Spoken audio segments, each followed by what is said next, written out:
오늘 또 몇 주 만에 다시 대면 예배를 드리게 되었습니다. 또 온라인으로 예배에 참여해 주셔서 감사드립니다. 우리의 삶에 당연한 것이 없다는 것을 이번 코로나는 참 많이 깨우쳐 주고 있습니다. 그래서 기회가 될 때, 예배할 수 있을 때, 감사할 수 있을 때 하나님을 더 찬양하고 하나님을 섬기는 그런 인생으로 살아가시길 간절히 바랍니다. 오늘은 거룩한 리셋, 그런 제목으로 같이 말씀을 나누겠습니다. 리셋은 처음 단계로 다시 돌려주는 것을 리셋이라고 말합니다. 기독교 배경을 가지고 있는 문학 작품들 가운데 최고로 손꼽히는 것은 세 개입니다. 첫 번째는 단테의 신곡이고, 두 번째는 존 밀턴의 신락원입니다. 세 번째는 존 버년의 철로 역정입니다. 신곡은 단테가 지옥과 연옥과 천국을 여행한 이야기입니다. 로마의 최고의 신인 베르길리우스의 안내를 받으며 그는 지옥과 연옥을 둘러보게 됩니다. 그리고 천국은 자신이 인생에서 딱 두 번 만났으나 평생의 여인으로 삼고 있었던 베아트리체의 인도를 받게 됩니다. 베르길리우스와 함께 지옥과 연옥을 돌아보던 그는 어느 날 탐욕의 악취가 나는 곳에 이르게 됩니다. 그곳을 이르기 전날 그는 꿈을 꿉니다. 그 꿈에 아름다운 아가씨가 나타났는데 그 아가씨의 눈알이 돌아가 있고 발은 비틀려져 있고 팔은 잘려 나가져 있습니다. 그리고 얼굴은 새파랗습니다. 단테가 그 여인을 바라보았는데 단테가 그 여인을 바라보자 그 여인의 얼굴에 화색이 돌고 뒤틀렸던 다리가 회복이 되고 혀가 다시 풀려져서 매혹적인 노래를 부르게 됩니다.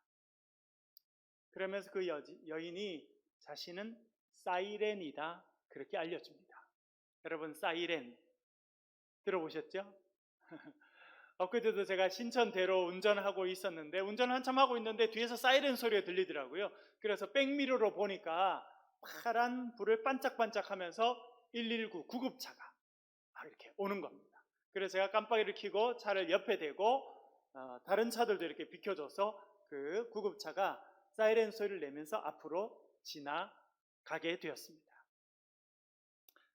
이 사이렌이라고 하는 단어가 처음 문학 작품에 등장하는 것은 호메로스라고 하는 사람이 지은 오디세이아라고 하는 작품입니다. 주전 8세기. 도대체 지금부터 2008년 800년 전에 지어진 호메로스의 오디세이아의 사이렌이라고 하는 것이 등장하는데 사실은 사이렌은 바다 괴물입니다. 얼굴은 아름다운 여성의 모습을 하고 있는데 몸은 독수리의 몸을 하고 있습니다. 그리고 매력적인 목소리를 가지고 있습니다. 이 바다 괴물은 바다 어느 지점에 있습니다. 그리고 배가 지나가고 선원들이 그 배를 타고 지나가면 매력적인 목소리로 노래를 부르게 됩니다. 오디세이아도 보면 오디세우스가 그의 부하들과 함께 이곳을 지나갈 때 사이렌들이 와서 아름다운 노래를 불러줍니다. 그에 의하면 이 사이렌의 매혹적인 목소리를 듣고 그 유혹에 넘어가서 사이렌이 오라는 대로 가게 되면 그곳이 죽음에 이르는 길이다라고 하는 것을 알려줍니다. 이 책에서 유래해서 사이렌은 죽음으로 이끄는 치명적인 유혹을 상징하는 것이 되었습니다. 단테도 이 사이렌의 목소리를 듣게 되고 그 유혹에 빠져가게 됩니다. 그럴 때 베르길리우스가 와서 그 사이렌 여성을 딱 붙잡고 옷을 찢어버립니다. 그리고 그녀의 배가 나오게 되었는데 배에서 심하게 악취가 나더라 그렇게 썼습니다.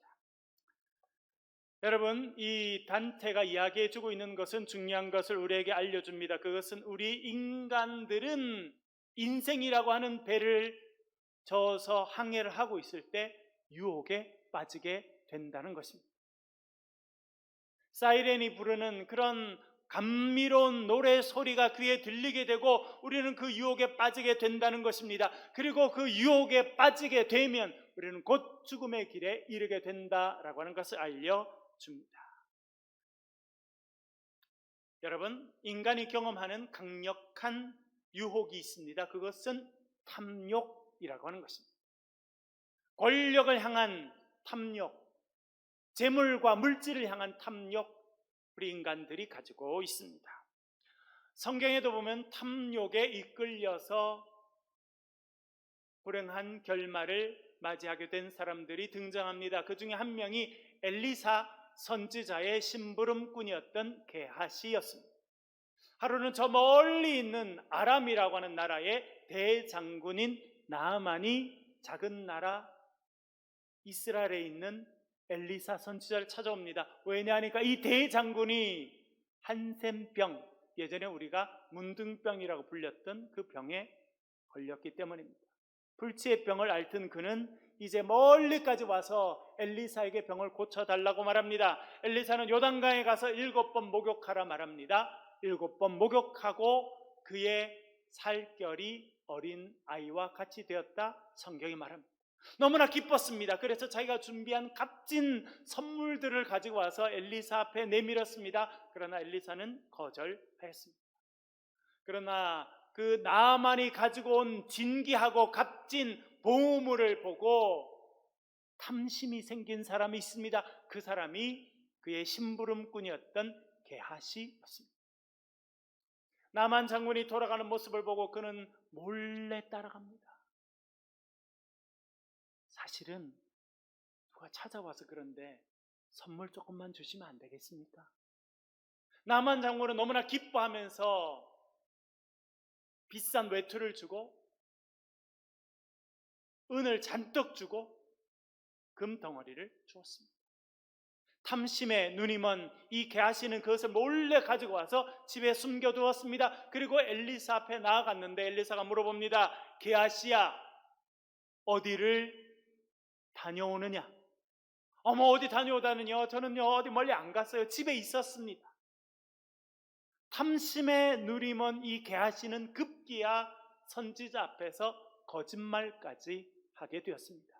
그 결과 나아만이 앓았던 그 한센병이 그에게 발병하게 되었다, 성경이 이야기합니다. 우리 옛말에 견물생심이란 말이 있습니다. 좋은 물건을 보면 갖고자 하는 마음, 그것이 모든 인간에게 생기는 것이다 라고 하는 것을 알려주고 있습니다. 그것은 또한 우리 모두가 탐심으로부터 자유롭기가 어렵다라고 하는 것을 알려주는 것입니다. 인간의 탐심은 크게 두 가지로 이야기해 볼 수 있습니다. 첫 번째 탐심은 눈에 보이는 힘을 갖고자 하는 것입니다. 여러분, 뭐가 눈에 보이는 힘입니까? 재물입니다. 농사를 짓던 시대에는 곡물을 생산할 수 있는 땅을 가지는 것, 그것이 가장 중요한 힘을 갖는 것이었습니다. 여러분, 그래서 그런지 예전이나 농사를 많이 짓지 않는 지금이나 사람들이 땅에 관심을 많고 땅을 더 갖고 싶어 합니다. 러시아의 대문호 톨스토이가 쓴 단편 소설이 있습니다. 제목이 사람에게는 얼마나 많은 땅이 필요한가입니다. 이 소설의 주인공은 파홈이라고 하는 땅을 좋아하는 농부입니다. 그는 열심히 살았지만 자기의 땅이 작고 소출이 많지 않은데 불만을 갖고 있었습니다. 그러다가 하루는 길을 가다가 어느 마을에 들어갑니다. 마을 사람들이 그를 환영해 줍니다. 그도 기분이 좋아서 준비한 선물을 마을 사람들에게 나눠주게 됩니다. 그러자 마을 사람 중에 한 사람이 와서 말합니다. 우리의 전통을 따라 손님을 기쁘시게 하는 것이 중요한 일입니다. 우리가 갖고 있는 것 중에 손님이 원하는 것이 있으면 드리겠습니다. 말씀해 보십시오 라고 말합니다. 파홈은 그 마을에 들여서면서 넓게 펼쳐져 있는 기름진 땅을 보았습니다. 그래서 말합니다. 저는 땅을 갖고 싶습니다. 그 마을 이장님이 와서 말합니다. 충분히 가능한 일입니다.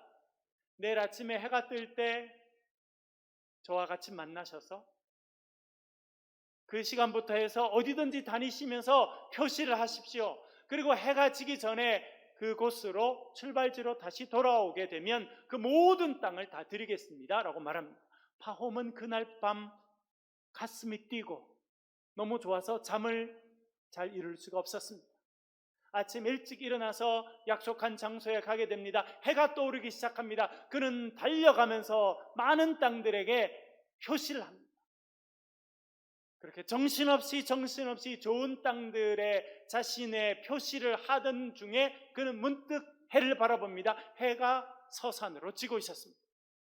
출발했던 곳에 해가 지기 전에 도착해야지만 자신의 땅이 된다는 것을 알았기 때문에 그는 이제 모든 것을 버려두고 달려가기 시작합니다. 저 멀리 사람들이 모여있는 출발선이 보이는데 해가 서산으로 거의 다 지게 됩니다. 그는 더 사기를 다해서 빨리 달립니다. 그가 출발선에 도착할 때쯤 해는 지게 됩니다. 그리고 그는 마지막 비명을 지르고 앞으로 꼬꾸라지게 됩니다. 그의 하인이 달려가서 파음을 일으켜 보았습니다. 그는 입에 피를 흘리며 죽어 있었습니다. 톨스토이는 그 소설 마지막을 이렇게 마무리하고 있습니다.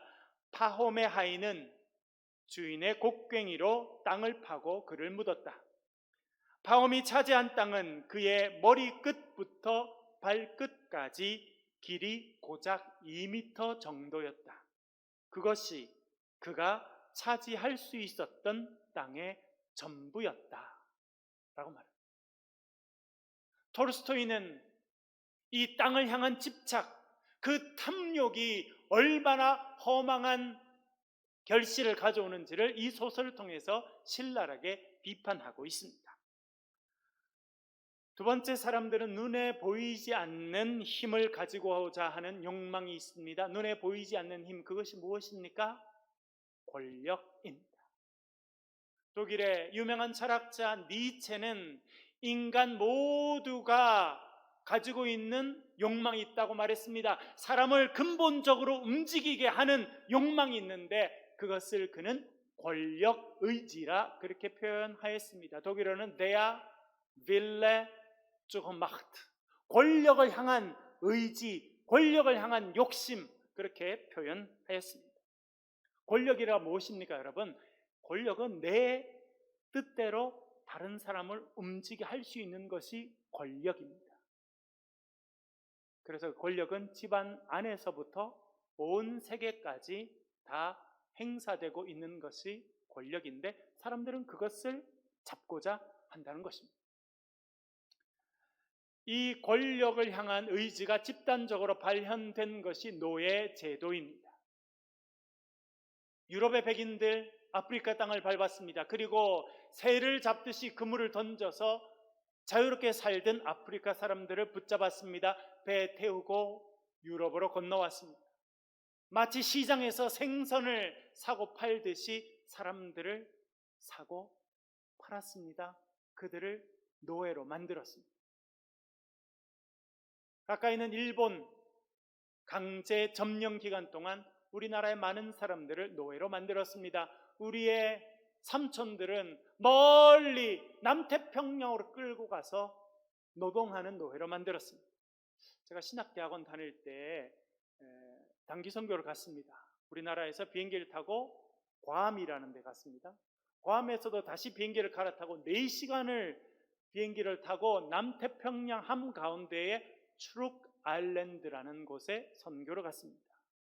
그곳에 선교를 가서 어느 교회에 가게 됐고 저녁을 먹게 됐는데 그 교회 목사님을 만나게 됐습니다. 깜짝 놀란 것은 그 교회 목사님 현지인이시거든요. 추룩 아일랜드에 살고 있는 현지인인데 김치를 만들어 놨더라고요. 그래서 김치를 어떻게 아시냐니까 자기가 젊을 때 그 섬에 있던 젊은이들 전부 다 일본 사람들에게 붙잡혀서 강제 노동을 했답니다. 그런데 땅을 파고 일본 사람들이 거기서 비행기를 떼워서 진주만을 폭격하기 위해서 남태평양 섬에다가 활주로를 만들었는데 그때 한국 사람들이 엄청나게 끌려왔다. 그래서 짐승처럼 대우받고 살다가 죽어갔다는 거예요. 그러면서 그때 끌려온 한국 사람들에게 김치 만드는 것을 배웠다는 것입니다. 이 땅의 이모들은 끌려갔습니다. 그리고 일본군의 더러운 욕정을 발산하는 성노예로 전락했다는 것을 우리는 듣고 알고 있습니다. 탐욕의 악취는 아직도 완전히 사라지지 않았습니다. 그런데 오늘 본문에서는 이런 인간의 근본적인 욕구와는 전혀 다른 일을 하라 그렇게 말씀하십니다. 소유하고 있던 땅을 원래 주인에게 돌려주라 말합니다. 네가 데리고 있는 노예를 해방시켜서 원래 있는 가족들에게 돌려보내라 말씀하고 있습니다. 이렇게 원래의 상태로 돌려주는 것, 그것을 영어로 reset이라고 말합니다. 처음 상태로 돌린다는 것입니다. 그래서 오늘 설교 제목은 거룩한 리셋입니다. 제가 나눠드린 프린트를 보시고요, 10절 말씀을 같이 한번 읽어보겠습니다. 10절 말씀 같이 읽겠습니다. 시작. 너희는 50년째 해를 거룩하게 하여 그 땅에 있는 모든 주민을 위하여 자유를 공포하라. 이 해는 너희에게 희년이니 너희는 각각 자기의 소유지로 돌아가며 각각 자기의 가족에게로 돌아갈지며. 아멘. 주님께서 모세를 불러서 말씀하십니다. 이제 약속의 땅에 들어가거든. 그 땅에 들어가서 농사를 시작한 때부터 숫자를 세워서 50년이 되거든. 그 50년째 해는 거룩한 해로 선포하라 말씀하십니다. 모든 사람에게 자유를 선포하라 말씀하십니다. 그 해는 희년이 될 것이라 말씀합니다. 이 희년 때 해야 될 일이 있습니다. 그것이 리셋입니다. 처음 상태로 돌려주는 것, 그것을 하라 말씀하십니다.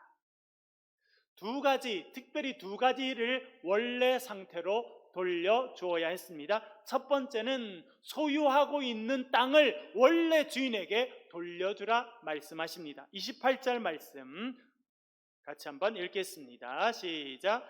그러나 자기가 물을 힘이 없으면 그 판 것이 희년에 이르기까지 산자의 손에 있다가 희년에 이르러 돌아올지니 그것이 곧 그의 기업으로 돌아갈 것이니라. 아멘. 여러분, 살다 보면 어려움을 겪을 때가 있습니다.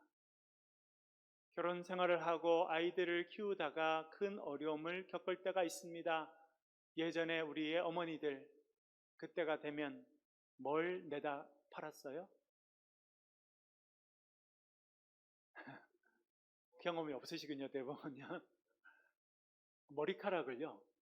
그렇죠. 그 전에 폐물을 갖다 파시고, 그렇죠. 결혼할 때 받았던 가락지, 목걸이, 그렇지 않으면 이제 머리카락 갖다 파시는 그런 일들이 있었습니다. 이스라엘 백성들은 조상들이 대대로 물려준 땅이 있었습니다. 어려울 때 그 땅을 팔게 됩니다. 그러면 그 땅이 남의 소유가 되는 것입니다. 그런데 희년이 되면, 50년이 되면 그 자기가 산 그 땅을 원래 주인에게 돌려주어야만 했습니다. 그것이 희년의 법이었습니다. 왜 그렇게 하라고 말씀하셨습니까? 23절을 같이 한번 읽겠습니다. 시작. 토지를 영구히 팔지 말 것은 토지는 다 내 것임이니라. 너희는 거류민이요 동거하는 자로서 나와 함께 있느니라. 아멘. 하나님께서 말씀하십니다. 이 모든 땅은 누구 것이라 말씀하십니까?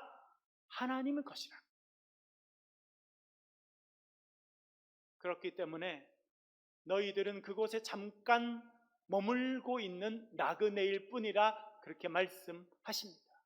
그리고 희년이 되면 이 소유하고 있었던 이 땅을 원래 주인에게 돌려주라 그렇게 말씀해 주고 있습니다. 그리고 하나님 앞에 겸손히 살아가라, 그것이 희년의 의미라 말씀하십니다. 여러분, 이것은 대단히 중요한 것을 알려줍니다. 우리가 가지고 있는 이 모든 것, 이것이 누구 것이라는 겁니까? 하나님의 것이라. 여러분, 나올 때, 엄마 뱃속에서 나올 때 금수저 물고 나오신 분 한번 손들어 보시겠어요? 그렇게 하면 엄마 뱃속에 나오지도 못합니다. 여러분, 사실 우리가 빈손으로 나왔어요.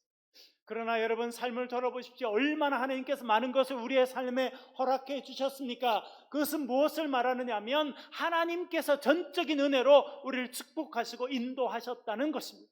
그리고 50년이 되면 그 모든 것을 원주인에게 돌려주라 말합니다. 그것은 무엇을 말하느냐? 우리의 삶의 주인이 하나님임을 인정하며 살라고 하는 말씀입니다. 여러분, 우리의 모든 것이 하나님께로부터 왔으며 하나님이 저와 여러분의 삶의 주인이심을 고백하며 사실 수 있기를 간절히 바랍니다. 그것을 고백하는 것이 희년의 의미였습니다. 두 번째는 노예를 해방시켜야 했습니다. 39절과 40절 같이 한번 읽겠습니다. 시작. 너와 함께 있는 내 형제가 가난하게 되어 내게 몸이 팔리거든 너는 그를 종으로 부리지 말고 품꾼이나 동거인과 같이 함께 있게 하여 희년까지 너를 섬기게 하라. 아멘. 여러분, 예전이나 지금이나 아주 무서운 게 있어요. 그게 뭔지 아십니까? 빚을 지는 거예요. 근데 여러분, 좀 걱정이 있어요. 우리 자녀들은 빚 지는 것이 삶의 일부고 너무나 당연한 것이다, 그렇게 끊임없이 듣고 배우고 있습니다. 카드를 손에 쥐어주는 것은 빚을 지라는 것이고, 또 사회는 빚지는 것이 당연하다, 그것이 자본주의 사회의 일부다, 그렇게 이야기하고 있습니다. 어떻게 생각하는지 잘 모르겠습니다만 여러분, 갚을 능력이 없는데 빚을 지는 것은 충격적인 결말을 우리들에게 가지고 올 수 있다고 하는 것을 우리는 알고 있습니다. 그런데 살다 보면 빚을 지게 됩니다.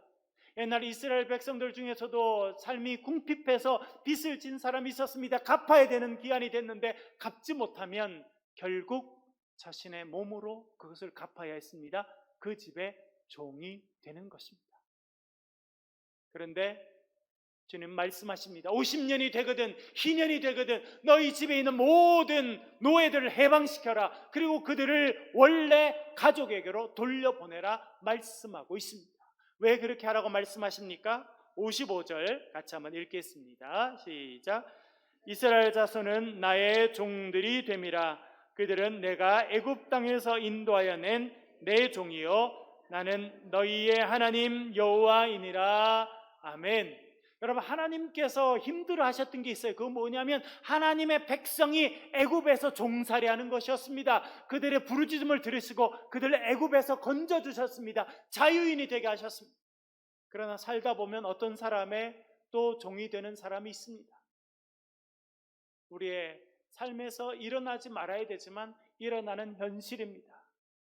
그것을 향해 주님께서 말씀하십니다. 잠시 딴 사람의 종이 될 수 있으나 희년이 되거든 모든 사람들을 해방해서 그들의 원래 가족에게 돌려보내라 말씀하십니다. 너희는 종이 아니라 나의 자녀며 너희는 나의 거룩한 백성이니라 주님께서 말씀하고 있는 것입니다. 여러분, 누군가의 종이 될 필요도 없습니다. 그리고 여러분, 누군가를 종으로 만드는 것도 하나님 뜻과 다른 것입니다. 주님 안에서 거룩한 자유인으로 살아가실 수 있기를 간절히 바랍니다. 이것이 희년의 의미입니다. 희년이 되면 우리의 삶의 모든 것이 하나님께로부터 왔음을 고백하고 가지고 있는 재산, 그 땅들을 원래 주인에게 돌려주라 말합니다. 희년이 되면 나에게 있는 이 노예들도 종들도 하나님의 소중한 백성이니 원래 주인에게 원래 가족에게 돌려보내며 하나님만이 주인이심을 고백하라 말씀하고 있는 것입니다. 여러분, 희년 부르는 여러 가지 명칭이 있습니다. 첫 번째 명칭은 기쁨의 해라는 것입니다. 영어로 말씀드리면 The Year of Jubilee. 주빌리는 기쁘다 그런 뜻이거든요. 우리의 성경도 희년이라 번역했습니다. 기쁠 희자를 쓰는 겁니다. 저보고 한자를 써보라고는 말씀하지 마시고요. 못 씁니다. 저는 기쁠 희자라고만 알고 있겠습니다. 기쁜 해라는 거예요. 왜 기뻐요, 여러분? 내 땅이 딴 사람에게 갔었는데 돌아오니 얼마나 기쁩니까? 우리 가족의 일부가 너무나 가난해서 종으로 팔렸었는데 종으로 팔린 사람이 가족으로 다시 돌아오니까 얼마나 기쁘겠습니까? 그래서 희년은 기쁨의 해라 그렇게 말씀하고 있습니다. 두 번째는 해방의 해입니다. 영어로 말씀드리면 The Year of Freedom, 자유의 해라는 것입니다. 종되었던 사람이 자유를 얻게 됩니다. 억눌려 있었던 사람들이 그 모든 짐을 벗어버리고 자유를 얻게 되는 해가 희년입니다. 그래서 자유의 해, 해방의 해라 그런 별명을 가지고 있습니다. 작년 2019년 5월 20일 미국 남부에 있는 애틀랜타의 모어하우스 칼리지라고 하는 대학이 있습니다. 그 대학의 졸업식이 진행되고 있었습니다. 이 모어하우스 칼리지는 전통적으로 흑인들이 대부분의 학생을 차지하는 그런 학교였습니다. 조용히 졸업식이 진행되고 있는 중에 갑자기 학생들이 일어나기 시작하고 박수를 치기 시작하고 환호성을 보내기 시작했습니다. 단에 앉아 계시던 총장님과 교수님들도 다 일어나서 박수를 치면서 환호했습니다. 왜냐 하니까 그 학교 졸업식에 연사로 초청되었던 사람이 로버트 스미스라고 하는 억만장자 흑인 사업가였는데 그분이 이렇게 말합니다. 오늘 졸업하는 졸업생 여러분들, 졸업생 여러분들은 저의 졸업생입니다. 그래서 여러분들이 대학 공부를 하기 위해서 빚을 낸 학자금 모두를 제가 면제해 드리겠습니다. 놀라운 일이죠, 여러분. 그리고 여러분 저는 보니까 저 정도 하면 참 멋있다 이런 생각이 들더라고요. 그렇지 않나요, 여러분? 여러분도 어디 초청받아가거나 여러분 자녀들이 대학에 초청받아가서 연설을 하는 건 참 영광이죠. 그러다가 여러분 걱정 마세요. 오늘 빚 싹 제가 다 갚아드립니다. 여러분 어디 모임 갔는데도 누가 밥 사준다면 좋아요, 안 좋아요? 밥 한 끼 사줘도 좋은데 내가 4년 동안 졌던 빚을 다 갚아준다니까. 이것이 미국 전체에 엄청난 뉴스가 되었습니다. 돈이 많다고 다 그렇게 할 수 있는 건 아니거든요. 뉴스가 금방 나왔습니다. 400명의 학생이 그날 졸업생이었는데 그 학생들이 지난 4년 동안 대학 공부를 하기 위해서 진 빚이 대략 420억 정도였습니다. 그러니까 학생 한 명당 1억 조금 넘는 빚을 지고 졸업하게 된 거예요. 여러분 우리나라도 대학생들이 이제는 비슷해졌습니다. 최소한 수백만 원, 심지어 수천만 원의 나라의 빚을 지고 대학을 졸업하는 학생들이 우리나라도 많이 있거든요. 미국 학생들은 그것이 엄청나게 부담입니다. 사회 첫 발을 디디려고 하는데 빚이 많아요. 제가 미국에서 유학할 때 밤늦게 도서관에서 일했습니다. 제가 슈퍼바이저로 일하고 옆에 학생 하나 있는데 그 이제 신학 공부를 하러 오는 학생이에요. 한 번은 저녁을 먹고 이제 앉아서 뭐 이런저런 커피를 마시면서 이야기를 하고 있었어요. 했더니 이 학생이 뭐라 그러냐면 자기는 한 2억 정도 빚을 갖고 있다. 대학 공부하면서 빚을 졌다는 거. 그래서 야 그것을 어떻게 안고 갔냐? 그랬더니 이제 돈 벌면 갚아야 된다. 야 목회하면서 2억 빚 갚기 어려울 텐데. 물어보고 싶어요. 갚았는지. 그런데 이분이 그날 졸업생 400명 빚을 자기가 다 갚아줘요. 그래서 제가 그걸 보고 야 현대판 희년의 선언이다 그렇게 생각했어요. 여러분 좀 그렇게 살면 멋지지 않을까요? 그런 억눌림으로부터 부담으로부터 자유롭게 해주는 것 그것이 희년이라 성경이 말씀하고 있습니다. 세 번째 희년의 다른 이름은 주의 은혜의 해입니다. The year of God's favor. 그런데 여러분 이 주의 은혜의 해를 누가 선포하신지 아십니까? 누가복음 4장 18절 19절 같이 한번 읽어보겠습니다. 시작. 주의 성령이 내게 임하셨으니 이는 가난한 자에게 복음을 전하게 하시려고 내게 기름을 부으시고